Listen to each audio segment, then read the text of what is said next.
There's no question about it. If you are born in the United States, you are a citizen of the United States. For nearly 150 years, this country, under the 14th Amendment, has recognized people born here as citizens, regardless of whether their parents were citizens or not. It's a constitutional right, that's what it's called. But Texas, being Texas, wants to play by its own rules, and in the last year, the state has refused to issue birth certificates to children who were born in Texas to undocumented parents. 4 women filed a civil rights lawsuit against the Texas Department of State Health Service, accusing them of constitutional discrimination and interference in the federal government's authority over immigration. Here's the trick, Nick, and this is where the story really gets important. Okay. It started being 4, but they only represent a fraction of those being denied the right to be certified as a born American. Jennifer Harbury is the lawyer from Texas Rio Grande Legal Aid who is representing these women. And she said that throughout the years, they're always seeing 1 or 2 cases of this situation going on. They always get resolved. But now, the amount of cases that are showing up because of this initial lawsuit were so many that they had to do an amendment to that lawsuit, bringing in dozens and dozens of new women that have been denied. It's systematic, and they're using this little loophole where they're saying, well, actually, there is this type of ID that the Mexican government issues in their embassies and in their consulates called the matricula consular, the consulate matricule. And for most of the identification ID processes, it works. But in Texas, they're saying, we're not gonna take that as a legit ID because we don't know for sure what is the process to acquire one. If you have a foreign passport but you don't have the visa, we won't issue a birth certificate. First, this is only in response because late in 2014, there was a big influx of pregnant Central American women and their underage kids that crossed the border into Texas, and preventively, they started doing this policy.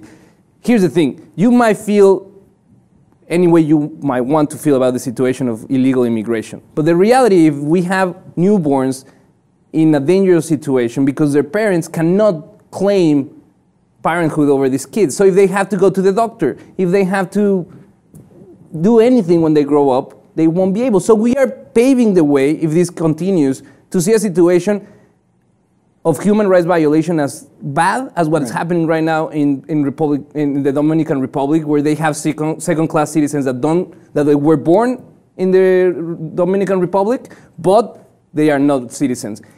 Is this the America that we live on right now? Like you said, feel however you want about immigration, but feel however you want about the fact that a woman being pregnant is willing to go through numerous countries, cross a desert to leave her home and leave the comfort of everything she had behind just to escape her dire situation and have her kid here. If that doesn't say enough, and if that doesn't speak to the whole humanitarian crisis that we're talking about, if that's not enough, then yeah, you're ridiculous. I mean, look, this, as ridiculous as it is not surprising one bit. I mean, it seems like, you know, we see all the time, every few years, this ridiculous bill that comes out that's discriminating against Latinos in whether it's Arizona, Texas, trying to infringe on their rights, their basic human rights. We see it all the time.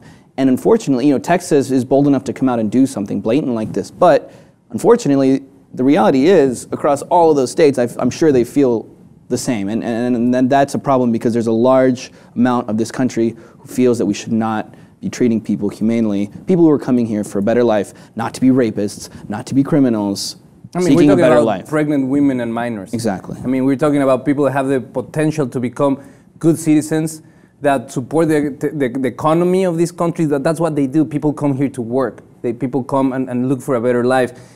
If these kids are born here and it's their constitutional right, then we have to really take a look at if we are a country of laws. If we are a constitutional country, or the states are just able to do whatever they want and just go over the Constitution and say, well, I don't like that part of the Constitution, so guess what? I'm not going to respect it. I'm sure they wouldn't care if, you know, some sexy woman came from France and was born here. They'd be like, yeah, you're American.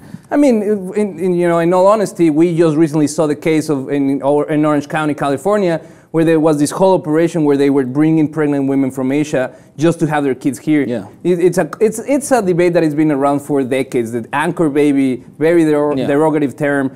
But the reality is that a lot of right-wing politicians and right-wing supporters, they think that this is unfair for these kids to be treated as Americans if their parents were not here. But guess what? Most of the founders of this country were born here to foreign parents. Yeah. So it's very hypocritical. It's very angering to me to see that it's targeted to newborns, the most of indefense people in the world. And we have, Texas bureaucrats just going away and saying, yeah, I'm doing a labor for my country. Yeah, exactly. They mask it behind that all the time. Well, I have a quote, and this is a quote from James Harrington, attorney that is also representing these families, and he said, even in the darkest hours of Texas's history of discrimination, officials never denied birth certificates to Hispanic children of immigrants. Everyone born in the United States is entitled to the full rights of citizenship. That's the Constitution. Let us know how you feel. Leave your comments below, and please subscribe to the Lib TV.